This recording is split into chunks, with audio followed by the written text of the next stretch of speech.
जीवन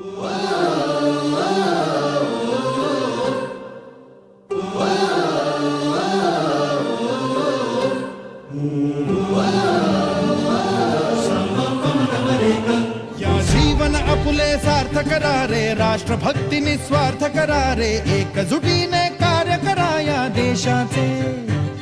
या साथी बना अनसाथ करा रे, मातृभूमी ही आज पुकारे, जागृत होऊन कंकण बांधू दिवस रात्र झटण्याचे, मातेच्या पायाशी हे अर्पण प्राणाचे, फेडूया ऋण आम्हा हा जन्म लाभला त्याचे, घेऊ हे ब्रिद हाती